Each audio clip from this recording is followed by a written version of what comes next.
And we'll start from the current slide, but we'll do some other things first. There is a new announcement today that we didn't have last week, and it sounds pretty important, okay? Wish more of the people were here to hear it, but pass it on. It's stated here, urgent notice, action required. All caps, bold, underline, 2 exclamation points, and highlighted. So they must be pretty serious about it. Attention Lawson State instructors, that's us. Please announce in your class about the 2021 FAFSA and post in your area. Thank you, Lawson State Student Financial Services. And here's the announcement. Important notice. Please note, Lawson State Community College will be converting to a new student information system for the 2020-21 academic year. It is imperative that you ensure that your 2021 FAFSA is complete and ready for processing. If you have not completed the 2020-21 FAFSA, please report to the Office of Student Financial Services on either campus for assistance. It says, please check your student email or student portal on a regular basis for updates. Okay? Now, translation. Okay? I don't think the FAFSA has changed much. It may have had some minor changes. The big change here is our operating system. Okay? Before, we've been using Student Suite, Faculty Suite. It's an old, ancient package called the AS400 system. Okay? It was in effect at Lawson before we merged with them, and it's been in the system for a long time. It was never a very good system. It was the boondoggle of, this is my impression, the boondoggle of a former chancellor who was a politician, and he ran deals all the time. I think he had this deal with this company to use their product. Like I said, it never was a very good product, but he forced the whole system to have it. By the way, he's in jail right now, okay? I don't know if he still is. He may be out by now. But he, not this deal, but other deals, he was just caught with too many fingers and too many pots. And so he was removed from chancellor. But we were stuck with this system. Well, this new chancellor is also a politician, as far as I can tell, and he's really big on this new system we're going to, which we probably need to, but it's very, very, very different from the old system. It is more modern. I sure hope so anyway. And it's is taking quite a bit of adjustment. We've had several people down in Montgomery for vast weeks at a time for the last several months. And they're still going. And that's why they want you to get your 2020-21 academic year FAFSA completed now, so that when they know how to get it into the new system, they can put it in and see if they can work out any kinks and quirks and other things like that. They do not want all this piling on in fall term when all the new students are coming in doing the new FAFSA, and then they're having to enter all those. Please give them a break, give yourself a break, get the your FAFSA done now so they can start the process of getting it all in. See, in the past, if you were here before, it was easy. You just rolled over. You know, just a few clicks, made sure everything was fine, it was good. Now, everything has to be entered anew. Existing students, new students, returning students, all students. So please give them a hand. Yay, okay, and get your FAFSA done. The 2021 FAFSA, get it done as soon as possible so you can have a smooth transition and you don't lose time or money. And both of those are possibilities. Tomorrow, on the Birmingham West Campus in the Academic Building, B Hall, from 9:30 to 11:30 will be the Lawson State College Transfer Fair Day. Okay? It's tomorrow, Wednesday, February 12th, from 9:30 to 11:30, Birmingham West Campus, Academic Building, B Hall. Then the day after tomorrow, Thursday, February the 13th, will be here on this campus, in this building, Building A, and it'll be somewhere around the cafeteria. They say it'll be in the campus cafeteria.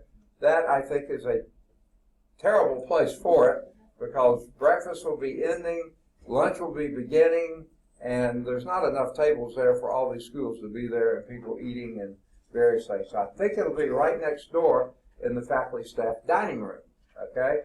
I don't know of any faculty and staff that use that now, so it's really a big open room, and they can set up a lot of tables in there. If they need additional tables, they may move into the regular cafeteria. They may move out into the hallway. There's plenty of places they can do in that general area. Lots of schools have been invited. I don't know how many of these will be here, but plan to take advantage of this on either or both campuses. Okay.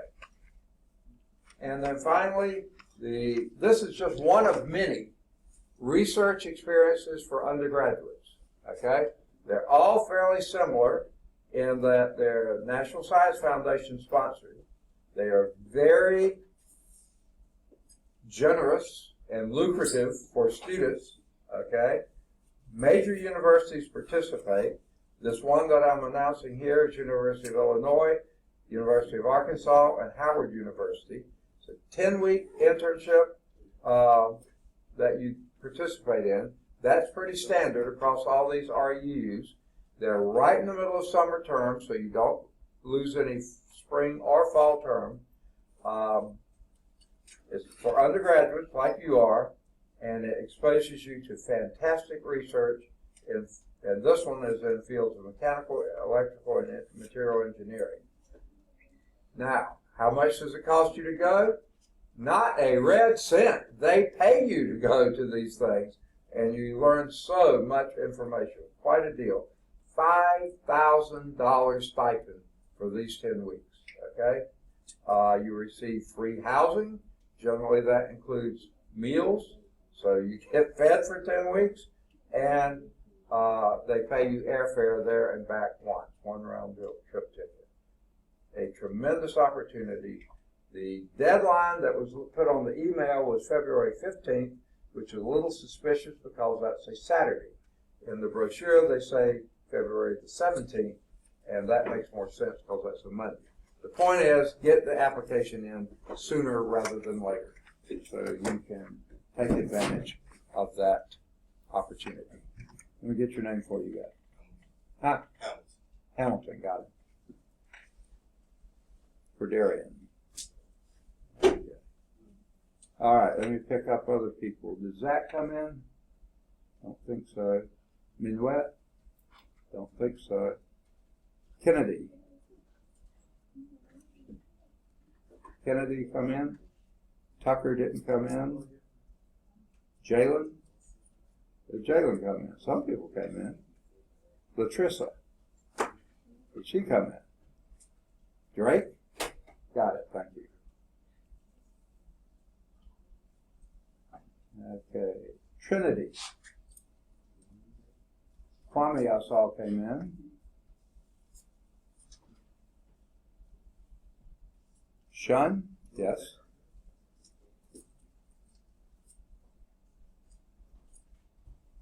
All right, get you in a second. Christian came in. Alexis. Yes, got it, thank you. Courtney, yes, just walked in. Jemiah? Yeah, got it, thanks. Cameron? Did Cameron come in? Jamel? No. James? No.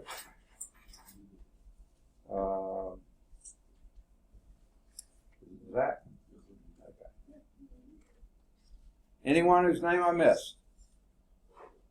Okay, that's 1, 2, 3, 4, 5, 6, 7, 8, 9, 10, 11, 12, 13, 14, 15, 16, 17, 18, 19, almost doubled in size while I was making the announcements. 2, 4, 6, 8, 10, 12, 14, 16, 18, 19. Got it. Okay. For those who were a little late coming in and missed the first announcement, if you have done a FAFSA, free application for federal student assistance or aid or whatever it is, in the past, you know, you update them every year. Please get that done now for 2020-21. Get it done now. If you haven't already done it, do it now. The reason is the college is going to a it's in the process of going to a brand new student management software. It's called the Banner system. Before, you've been in Student Suite, or they have various names for it. Now it's a new system called Banner. They can't just pull over everything that was there before. It's a totally new system. They have to manually enter everything from scratch, which means they do not need for people to wait until the fall to get the FAFSA done, because they're going to have all the new students coming in the fall, okay? And it's going to take, I imagine right now, they just pull you over, and it's probably a few things they've got to do, but minor. Not anymore. This time it's going to be major. So if you haven't already renewed your FAFSA for next year, do it now. Go to Student Financial Services. They will help you. They really need this done now so that when the new system does get implemented, and they're in the process, we've had several people down in Montgomery week after week after week for months learning this new system. And obviously it's not a very easy thing to adjust to. So please get this done so they can get you all set up for a fall, and you won't be missing any money. You won't be at a disadvantage, and that way they'll be able to handle new students a lot more easily, because they've got to do everything just as if you're a brand new student again. So get it done now. Any questions? Anything we've covered so far? All right. I've had several questions about the quiz. Actually, 2 people have already turned it in, and that's great, but you please finish it and get it in before the new test, the first test comes up. And that will be at the end of 1.9, and we're almost through with 1.7. So we're going to be moving fairly quickly now, I think. So any questions? All right. Now, we're on Chapter 1, Functions in their Graphs, 1.7, Transformations of Functions, and Example 3, the top of page 70. Okay? Now, this is on the slideshow, so we're going to have to do it from this white space here. Okay? It says, compare the graph of each function with the graph of f of x is equal to square root of x. So let's put our parent function down here, f of x equals square root of x, and then I want somebody, all of you, to help me figure out how to plot this parent function. We had it in the last section. We talked about it ad nauseum.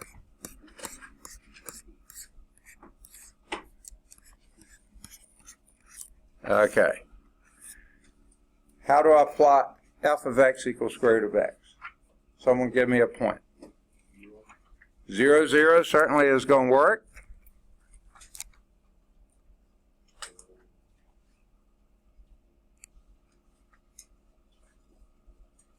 Help me, somebody.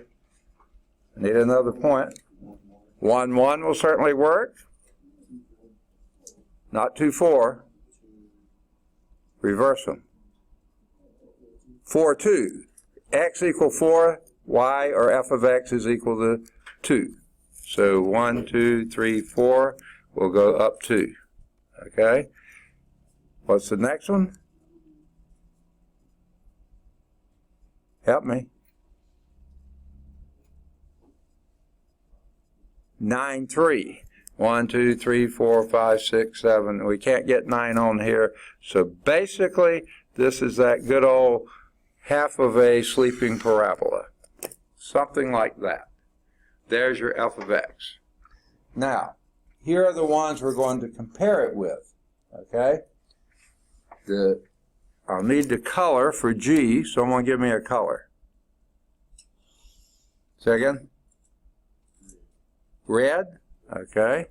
We'll do red for the A part. And this will be G of x is equal to minus the square root of x. What does that do to f?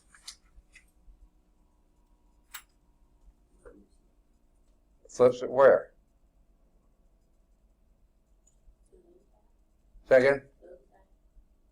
The other side. Okay? The far side. No, okay. Which? This way? Okay?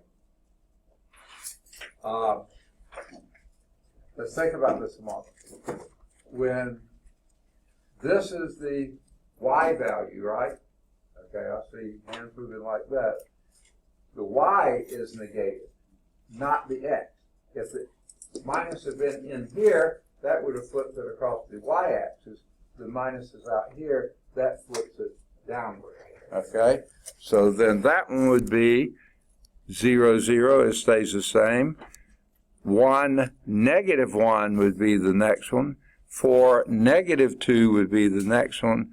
And 9, negative 3. So that flips it across the x-axis. All right? That's pretty good. Okay? I'll need another color for H. Give me another color. Green? Green, green, it's green, they say, on the far side of the hill. Okay. The B one is H of x is equal to, the square root of negative x. We gave that away, didn't we? What does that do? Flips it across the y-axis. Okay, because now, because the minus sign is in here, the x has to be negative. It can't be positive because then you can't take the square root of a negative number. So all your x's are negative, so you're on this side.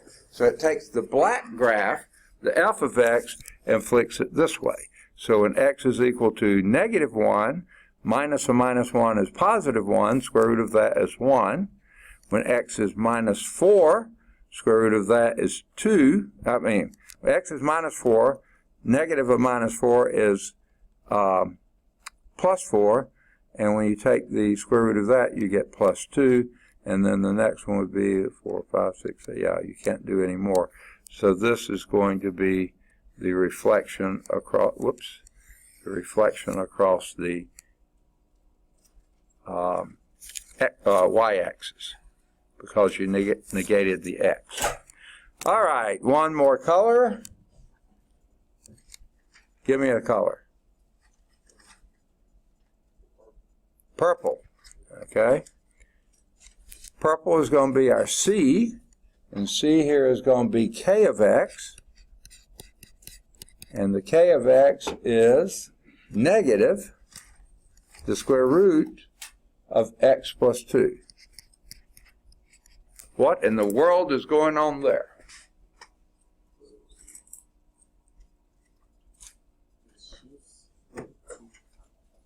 Say that one more time, I couldn't hear. I said it shifts up to replace the constant. Okay, I heard a shift. What's being shifted? In which direction?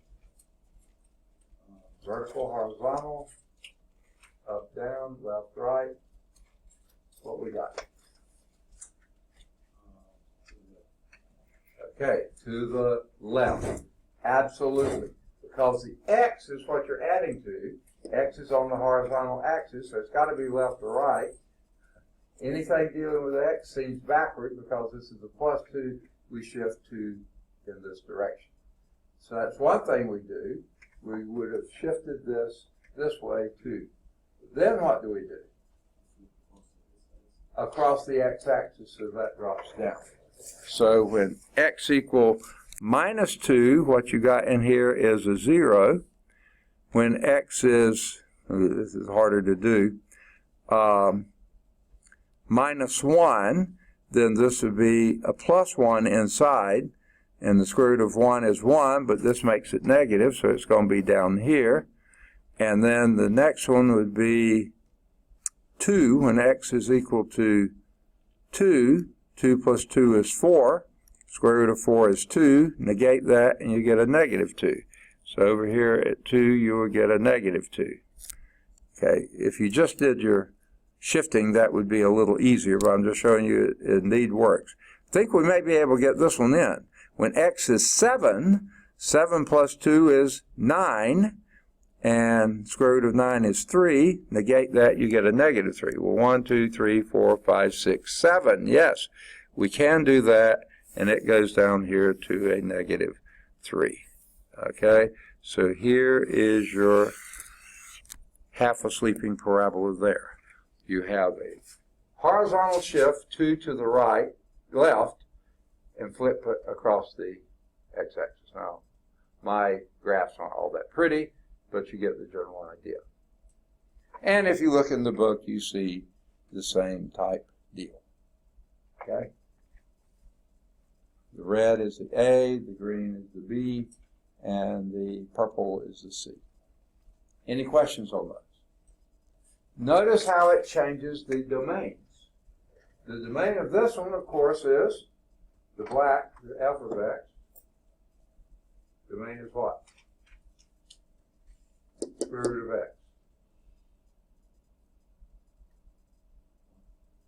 All your positive values, actually non-negative values, because 0 is included. So any non-negative. What's the range of that?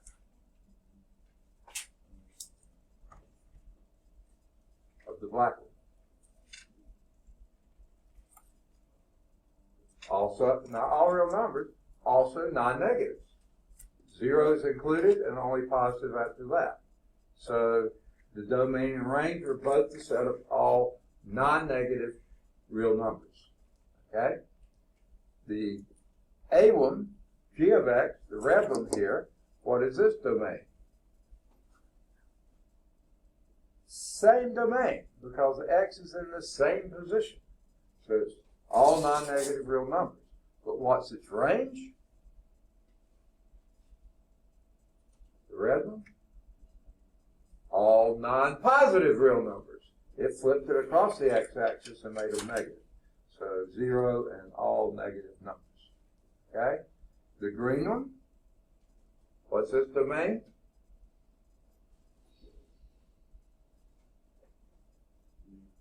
All non-positive real numbers. In other words, 0 and all the negative numbers. What's its domain? Range?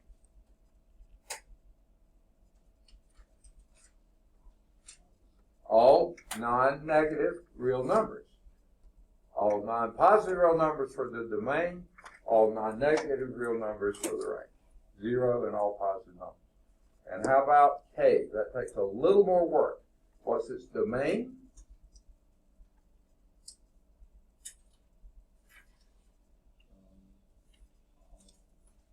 From -2 that way. So how we would do the domain of that would be, so some cell purple, domain of K would be, and you can do it either way, set of all x's such that x is greater than or equal to -2. That will work. Or if you put it in interval notation, how would you do that one?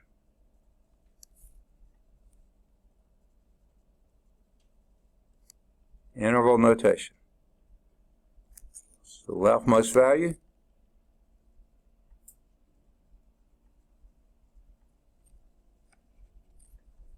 Leftmost value. -2. What precedes that? Say again? I can't hear. Okay. What kind of grouping symbol? You have parentheses, brackets, or braces? Second? No, because -2 is included, it's the bracket. And then it goes how far?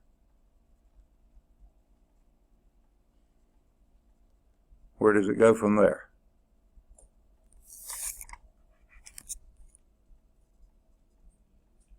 It goes to positive infinity. And always our infinities are either preceded or followed by parentheses. Never put a bracket around infinity. What's the range of this function? I like this notation a little better because it tells you more. It's a set of all, your range is a set of all which variable? The range, which one?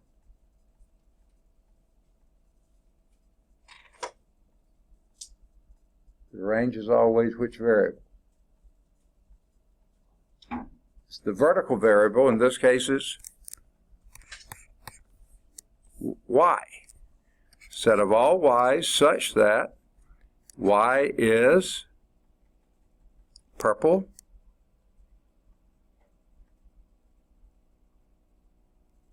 y is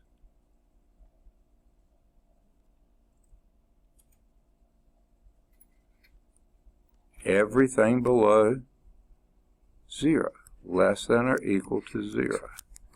That means all non-positive y's. Okay? What did I... Yeah, okay, yeah. How do you express this in interval notation?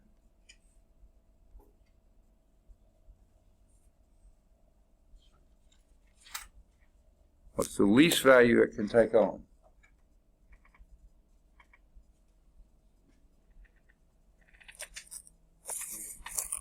Say again? Least value. All these are less than 0. It goes from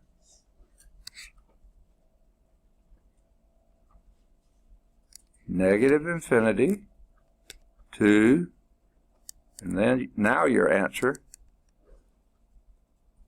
up to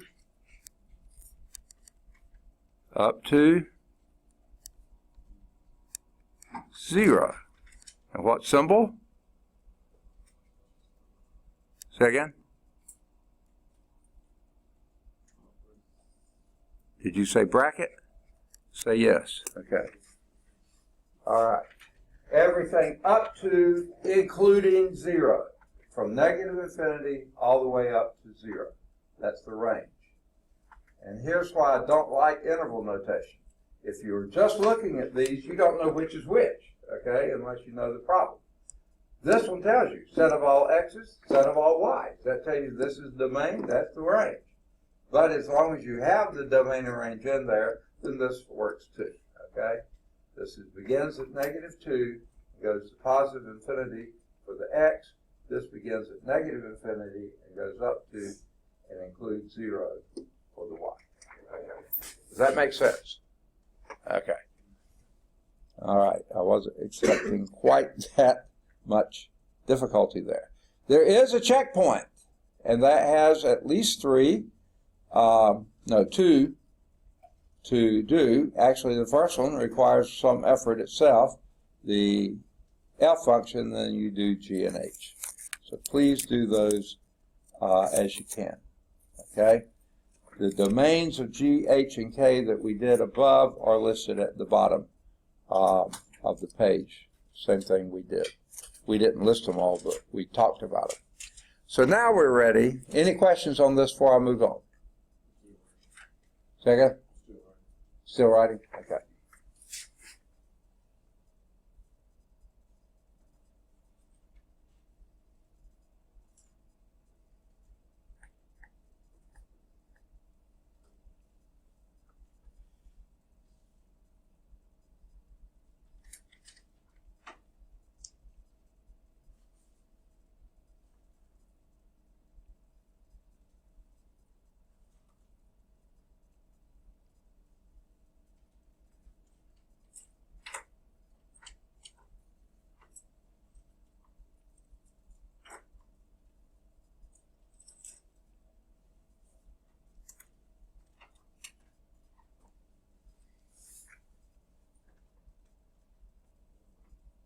Everybody got it? All right. Let's move on to non-rigid transformations. Now, everything we've done up till now, vertical shifts, horizontal shifts, and your reflections, are all rigid transformations because the basic shape of the graph is unchanged. Where it's located changes, how it's oriented changes, but the basic shape stays the same. Those are called rigid transformations. Those change only in the position on the graph, and I'd say also the orientation on the graph. What your non-rigid transformations are those that cause a distortion of that shape. It'll still be sort of the same like shape, only it'll be distorted. A change in the shape of the original graph. Now, what kind of changes can we have? For instance, a non-rigid transformation of this graph, y is equal to f of x, is represented by g of x is equal to c times f of x. What have we just done here to our f?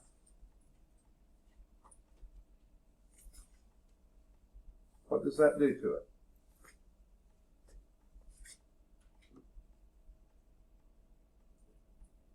That is multiplying a constant by it. Now, it depends on the size of the constant. If that constant is greater than 1, you've just stretched the function, because every value you had here, like if f of x was 3 and c was, give me a number greater than 1, 2, then c times f of x would be 6. So where f of x was 3, g of x would now be 6. That's a vertical stretch. Okay?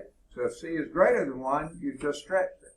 It's a vertical shrink if c is between 0 and 1. We don't have c equal becoming negative because that would be a flip, okay, across the x-axis, okay? So we only count 0 to 1. Why don't we use 0? C equals 0. It wipes out all meaning of g. Everything would be 0. You wouldn't have any shape at all. It would just be a straight line. So we don't do 0. We don't do 1. 1, what would 1 do? It stays f of x. It doesn't change. So there is no change. So if c is greater than 1, you have a vertical stretch. If c is between 0 and 1, you have a vertical shrink. Okay? Another non-rigid transformation of that same graph, y is equal to f of x, is represented by this one. Now, what have we done here? H of x is equal to f of cx.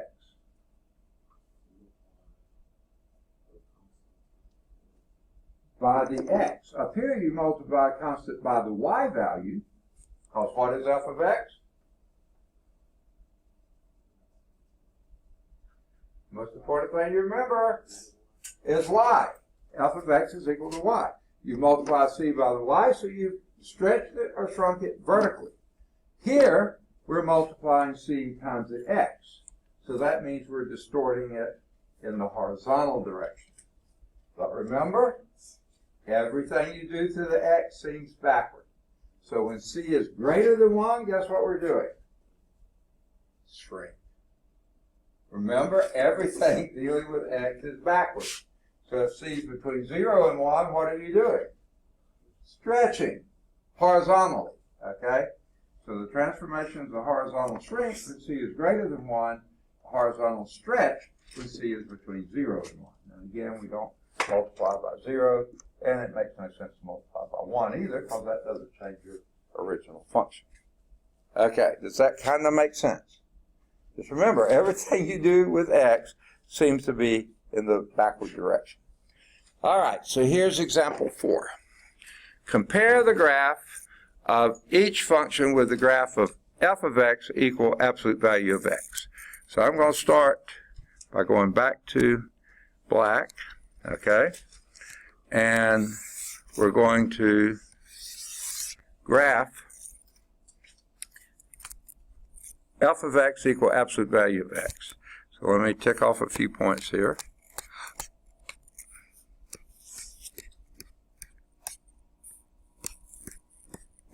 Why didn't I do the function downward?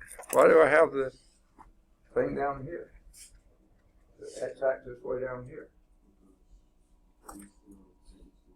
The absolute value function is always non-negative. Always non-negative. So I don't need any negative numbers here. We only need the y to be positive. And f of x is y. Okay. So your y's are always non-negative. So give me a few points on the f of x, how to plot those. Anybody? Give me an x. 1, okay. What would the absolute value of 1 be? 1, okay. Give me another x. 2, what's the absolute value of 2? 2, okay, y'all are good at this. Give me another x. 3, okay, y'all are really moving here. What's the absolute value of 3? 3, okay, I think you got this one right. Okay, you didn't give me 0 though. What's the absolute value of 0? 0, okay, that continues. How about negative 1? Say again? What's the absolute value of negative 1? 1, you always give a positive answer. Absolute value of negative 2? 2. Absolute value of negative 3? 3, and so on. So what this is, on the right-hand side, this is your identity function.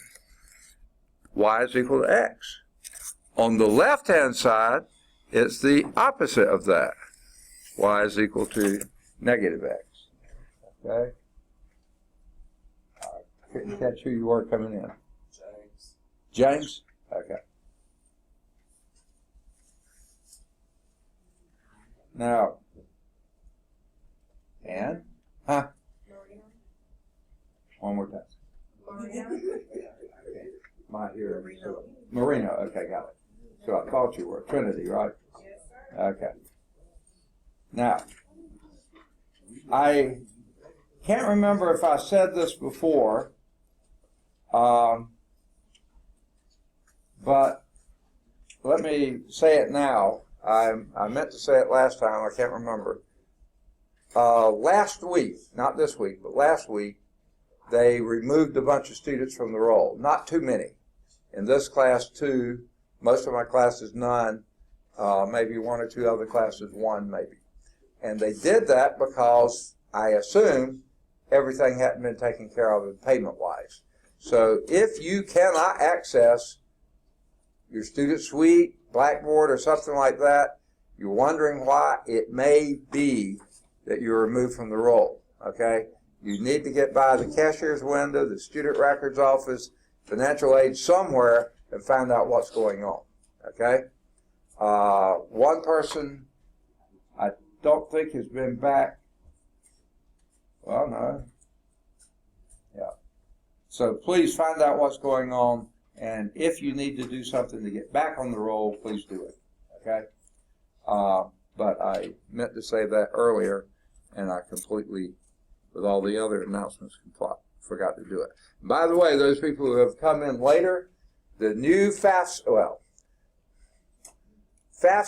for next year, you need to complete now, because the school's going to a brand new system, very different from the system we've used. They can't pull over records that they've got now. They're having to enter every one of them brand new into this new system, and this new system is not intuitively obvious, okay? We've had people down in Montgomery for weeks at a time over the last several months learning this new system, and they still have only scratched the surface. So they are trying to, as soon as they figure out how to do it, get all the people in, because they have to do you from scratch. They can't just pull you over, not for the fall. So please do your new FAFSA, the 2021 FAFSA, as soon as possible. If you're going to use it next year, do it. All right, there's your f of x. All right, I need a color for h of x. Give me a color. Blue. Okay, we're going to do blue. So h of x is 3 times the absolute value of x. what is that doing to your f?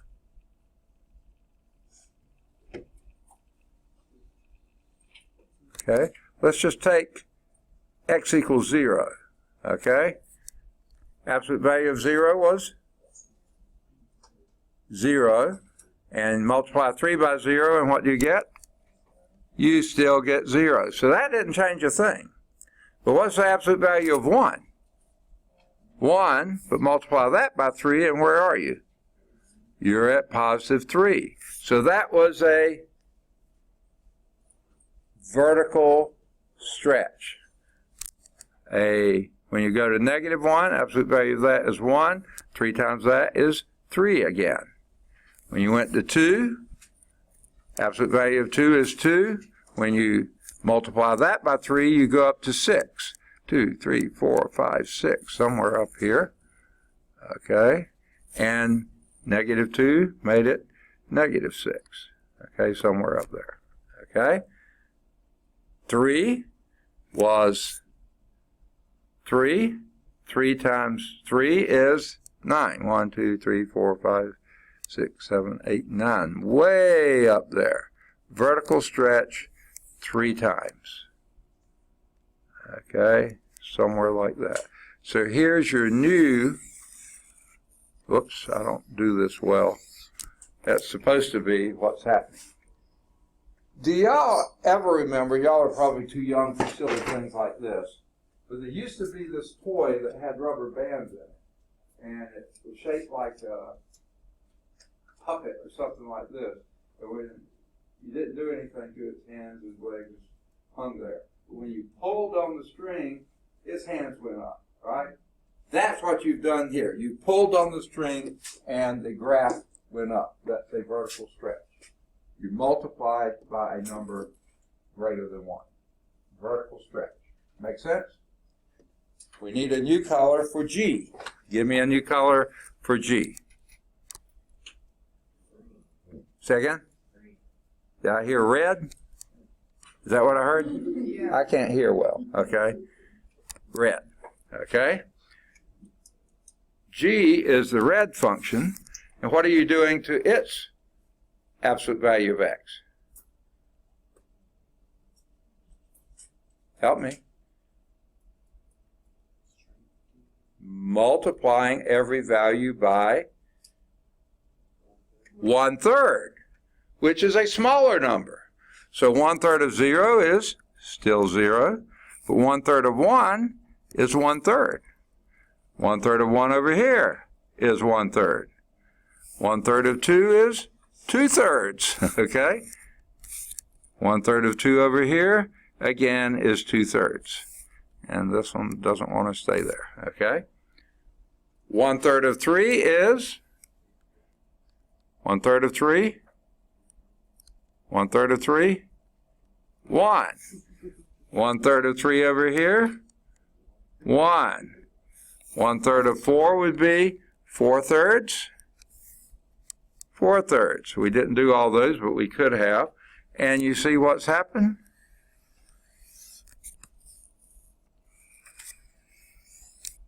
Okay. What happened to this one is the elephant came and sat on the function, right? And it spread it out. Okay?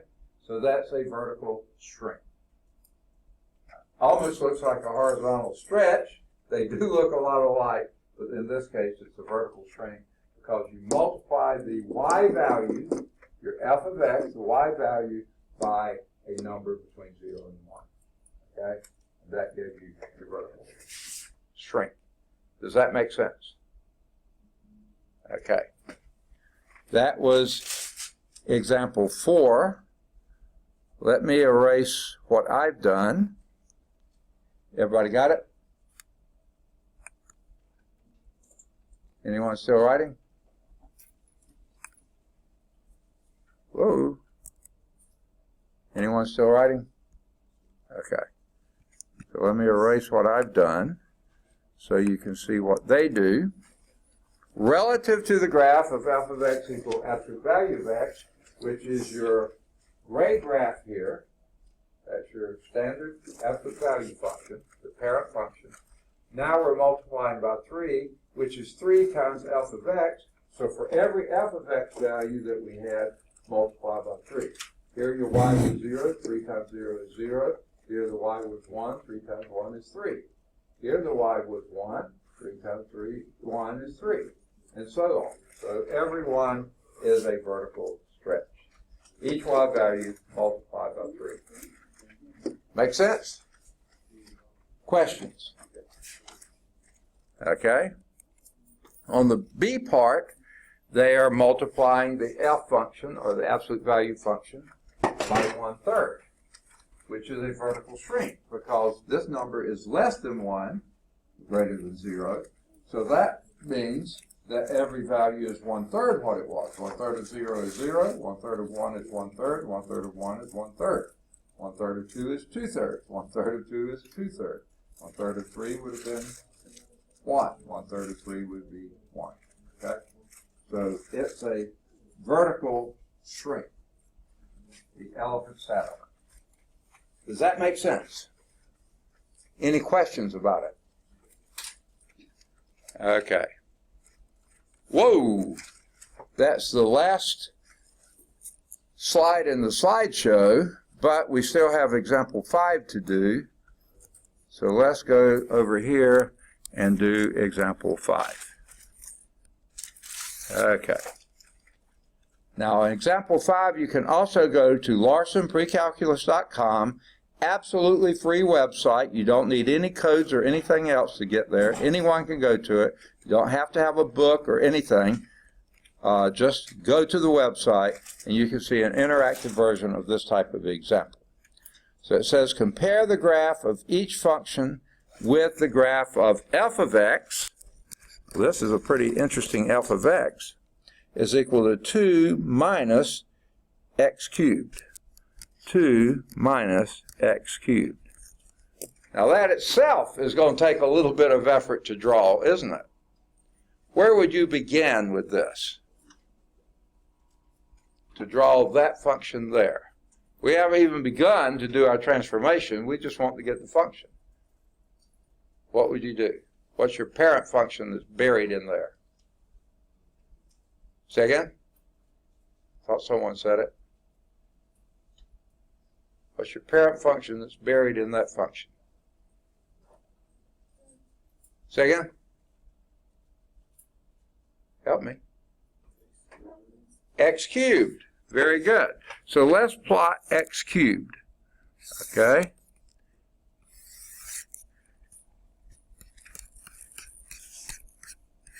Okay.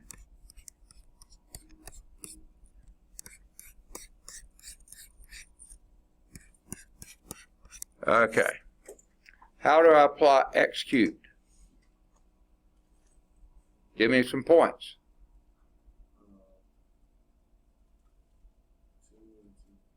Say again? Okay. All right, you're plotting f of x. That's perfectly fine. He's just not going to do the thing. He's going to go straight to f of x. When you put a 0 in for x, x cubed is 0. 2 minus 0 is 2. So when x is 0, your y is 2. 0, 2. Okay? We're going straight for the jugular here. Next. Say again? Okay, I couldn't hear you. Okay, I thought we just showed 0. 0, 2. I thought you gave me. Give me another x. 1. So when you plug a 1 in, what do you get? Okay, you get a minus 1 here. 2 minus 1 is 1. So 1, 1. There's a point. Give me another x. Say again? 1. I thought we just did 1. 4. Oh, wow. Okay. What's 4 cubed? 64. Don't think I'm going to get that one on the graph, do you? Okay, it's going to be 2 minus 64. It'll be a minus 62. Somewhere way down there. Okay. Way, way down there. In fact, we may not even be able to get 2 on there. Let's try it. When you put x is equal to 2, what's 2 cubed? Say again? 2 cubed is 8. And 2 minus 8 would be -6. There's -1, 2, 3, 4, 5. No, we can't even get that one. So we know this is going something like this, going downhill really, really, really fast. Okay? Let's flip to the other side. X equals -1. -1 cubed is? -1 cubed is? -1. Minus a -1 is +1. 2 plus 1 is 3. So here we're going up here. The next one, I'm pretty sure, is going to be 2 plus 8 is 10. That's going to be off scale. So basically you're coming in like this, really fast down here, and then curving in here. There's your cubic function. Okay? It's now, where I was meaning to start with the parent function, your cubic function would have done something like this. You know, and then you negate it, and it flips it across the x-axis, then you add 2 to it, and it takes it up here. So yeah, that's what we've got. There's our function here. The g, I'll need a color for g. Say again? Orange. Aren't you glad you chose orange? Okay. So the g function here is f of 2x. F of 2x. What have you done here?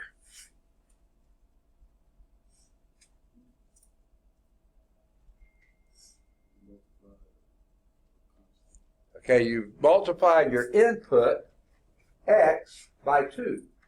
Okay, so for that 0 that we had here, 2 times 0 is 0, so you still got 2. So that's still in the same location. Okay, but then when you put a 1 in here, right, 2 times 1 is 2, and f of 2 would be that minus 10, wouldn't it? Did I do that right? I believe. No, minus 6. Yeah. Okay. So what we've done is multiplying by 2 is a horizontal shrink. So let's go back and do. So every point you have here, you take half of it. Because this one was down here somewhere, you took half of it, got 1. So it's a horizontal shrink there and there. So this is going something like this. And when you do this one, you're off scale immediately. So this is kind of weird. Horizontal shrink, so you're having that. And then the next one will be where you're at +1 is going to be off scale up here. So here's what you got. You got a lot less of a twist in there, but you still have a twist. That's kind of hard to see on my graph, okay? If you look in the book, you see it a little bit better, okay? All right. I need a new color for our H, the B part. Red, you said? Huh? Okay. Red. This will be h of x is equal to f of 1/2 x. What is that going to do?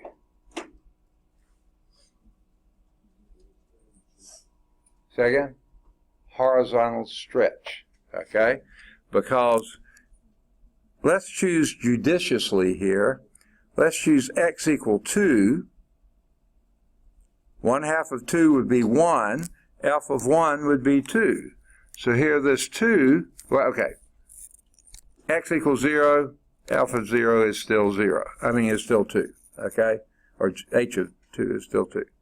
But if you go up here, this 1 becomes a 2. It stretches out here, and this one down here stretches over to 4. Okay? Over here, this -1 stretches to be a -2, because if you put a -2 in here, half of -2 is -1, and that gives you the same value here.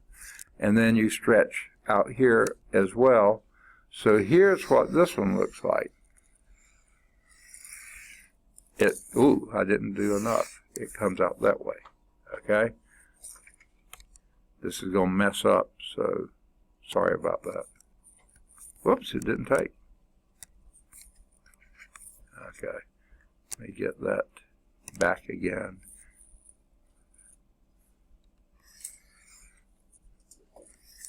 Okay, so you see that's a horizontal stretch. When you multiply by a number between 0 and 1, horizontal stretch, multiply by a number greater than 1, horizontal shrink. So remember, you're shrinking these points. The y values stay the same. It's the x's that get half or double. Okay? And I don't have enough points on the graph to see it, but that's what's becoming. If you look in your book, you'll see that. Any questions on that? The horizontal stretches and shrinks sometimes are a little harder to see. Okay? There is a checkpoint. Please do the checkpoints. All right. Vocabulary, top of page 72. Fill in the blank. Horizontal shifts, vertical shifts, and reflections are blank transformations. Rigid transformation. Very good. A reflection in the x-axis of the graph y is equal to f of x is represented by h of x is equal to what? A reflection in the x-axis. It was up here, it goes down here. Minus f of x. Very good. H of x would be minus f of x. While a reflection in the y-axis of the graph of y is equal to f of x, h of x would be f of negative x. Exactly. You're negating the x. It was over there, you move it over here. It was over here, you move it over there. You're negating the x. Excellent. Okay? Number 3. A non-rigid transformation of a graph y is equal to f of x, represented by g of x is equal to c times f of x, is a blank blank when c is greater than 0.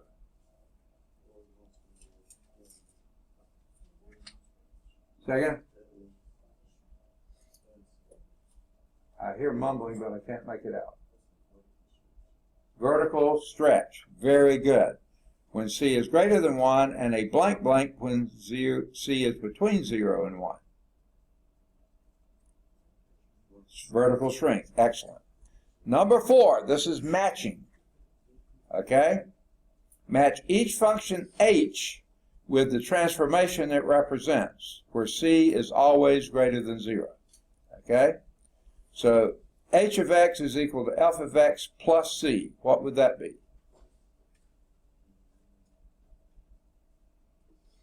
What kind of transformation?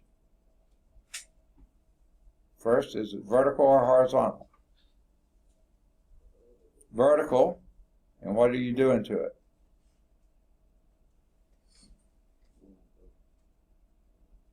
Say again? You're moving it up C, so that is a vertical shift. Okay, which one would that be? That would be 4, little Roman numeral 4. Vertical shift of F, C units up, because C is always positive in this case. B, H of X is equal to F of X minus C. Say again? Which way? Down. C units down, that would be Roman numeral 2, right across from it. H of X is equal to F of X plus C.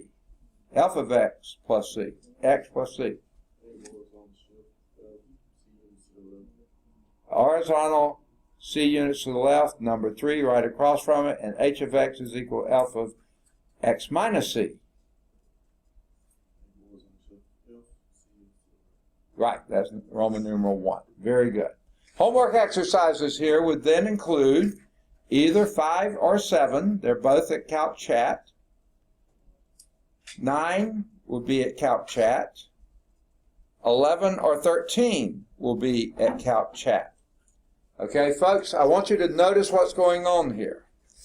5 and 7, they tell you what's happening, I think. No, you're drawing the graphs. And so is 9, drawing the graphs. Number 11, though, once you see the graphs, you write what the shift is. So sometimes they give you the English part of it and you do the change. The other times they give you the graph and you write in English what the change is. So 11 or 13 is writing the equations. Okay, then any of the odds 15 through 19, they're all at Calc Chat. 15's at Calc View. And again, here's the deal. They give you the function, that's 21 through 37, and you describe the transformation represented by that function.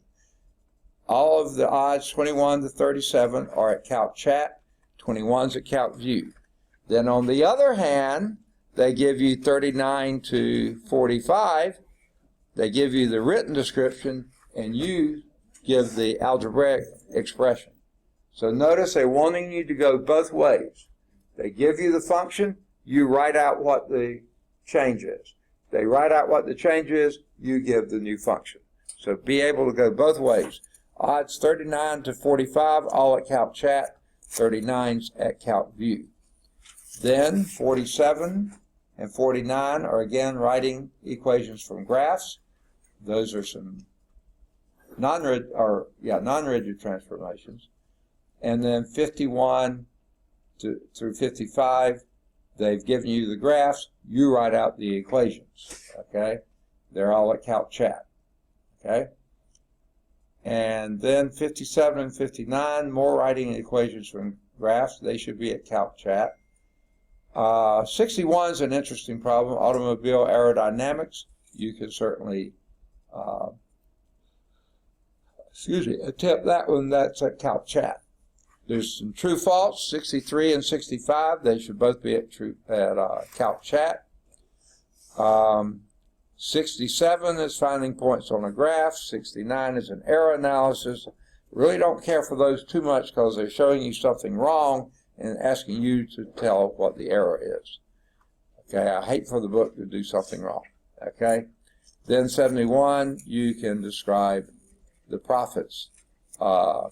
And that should be at Calc Chat as well. Any questions on 1.7? All right. So let's move now to how much time we got? 5 minutes? Okay, let's get started on 1.8. Okay? Remember, as soon as we finish 1.9, we're going to have our test. So we're moving along pretty well here. Okay. We'll go slideshow from current slide. Okay, we're still in chapter 1, functions and their graphs. 1.8 is going to be combinations of functions. Okay, we're dealing with functions. Now we're going to combine them in different ways. These are going to be pretty easy for the most part. Okay? Because guess what 4 operations we're going to use to combine functions? What's the first operation you learned way back in kindergarten or first grade? After counting, you did addition of functions, then we're going to subtract functions, then we're going to multiply, and then we're going to divide. So those are going to be our combinations of functions. Hopefully that'll go pretty easily. Then we're going to do something brand new. That's called composite functions. So that's going to be the next, and that's going to be a little newer than the combinations. So our first objective is to add subtract, multiply, and divide functions. Then we'll find the composition of one function with another function. It's going to be a little different, but it's pretty straightforward. And then we'll use combinations and compositions of functions to model and solve some real-life type problems. That'll be fun, won't it? Okay? So let's start with the arithmetic combinations of functions. Just as if you have any two real numbers, you can add them, right? You can subtract them. You can multiply them. And most of the time you can divide them. When's the only time you can't divide? You have two numbers. When's the only time you can't divide? If the second number is 0, because you can never divide by 0. But the rest of them, you can add, subtract, multiply any two numbers. Well, the same thing is true of functions. If you got two functions, you can add them always. You can subtract them always. You can multiply them always. And you can divide them most of the time as long as that second function is not 0. So let's take an example. Here's the first function. F of x is equal to 2x minus 3. Someone tell me what kind of function that is. 2x minus 3. Hint. What's the maximum, what's the only exponent of the x, of the variable? The exponent. 1. What kind of function is that then? Linear function, right? Going in one direction, straight line. Linear function. Okay? Here's your second function. G of x is equal to x squared minus 1. What kind of function is that? Say again?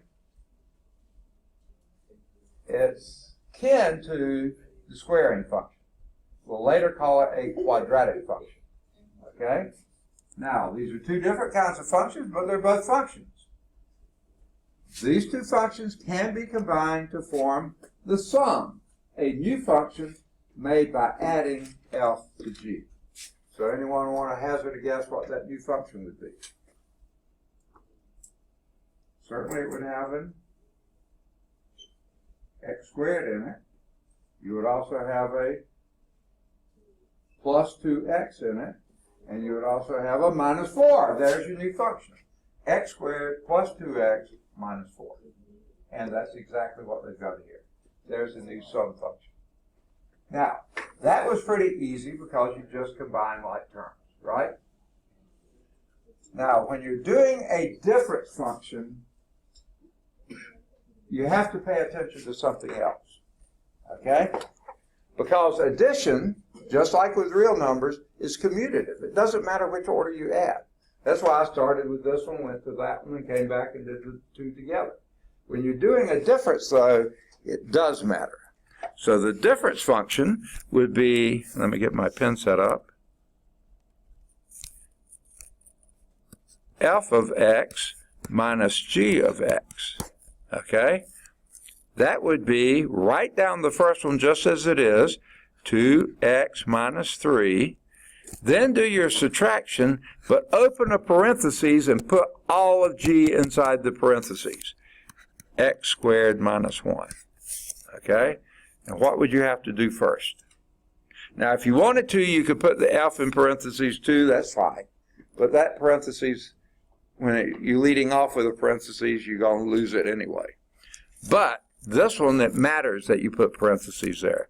What would be the first thing you would do to simplify that? Leave the 2x, leave the minus 3. What would be next? Help me, somebody. Say again?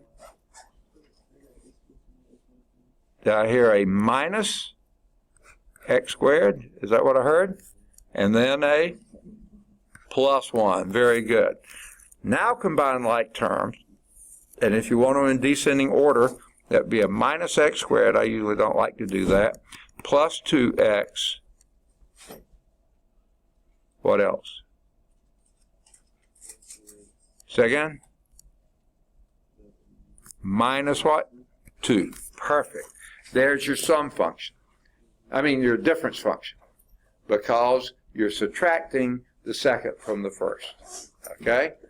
And here we'll see the difference function, minus x squared plus 2x minus 2, okay?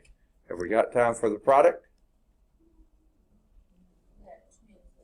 2 minutes? Okay, so let's do the product function. F of x times g of x. Hey, that's a good old Foiling problem. You just multiply f of x times g of x, okay? Now, if you're doing this, I like to do the first, okay? 2x times x squared would be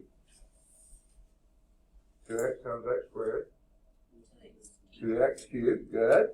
Now, I'm going to get out of order here. Minus 3 times x squared would be minus 3x squared. Now I'm going to do the outer. See, I misspelled FOIL. What would that be? Minus 2x. And then the last is plus 3. Okay? Combine like terms. There aren't any like terms. There's your product function. Just pretty straightforward. You either add, subtract, multiply. Now, when you're doing the quotient function, it's the first one divided by the second. Okay, what you have to be careful for? That can't be 0. What two values for x would make that 0?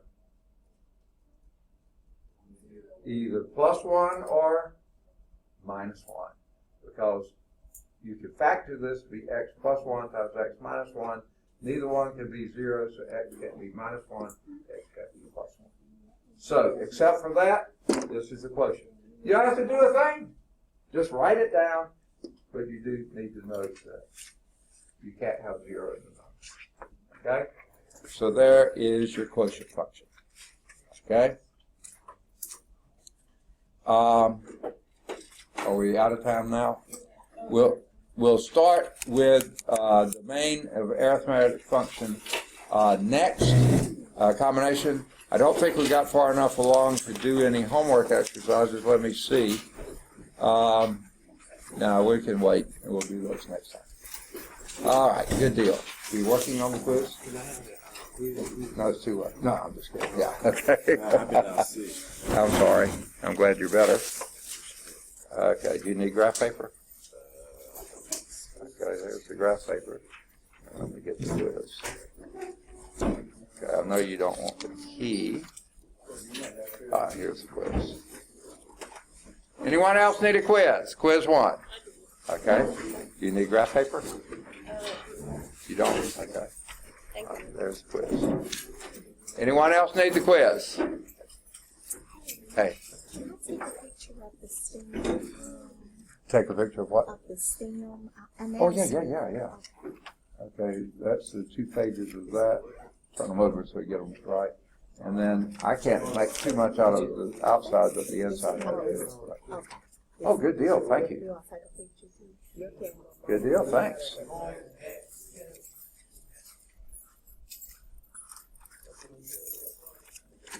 Good deal. Thank you. No graph? Huh? Oh, you need graph? They had a graph.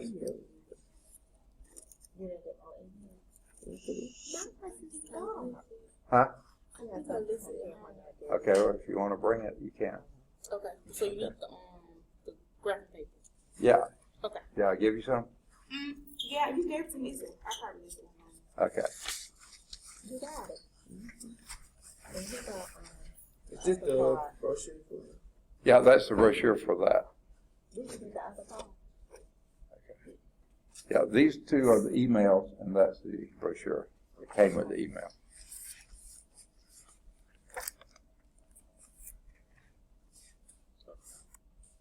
You want to text it to me? It's my camera. Okay. You want me to hold it so you can take a picture? Thank you.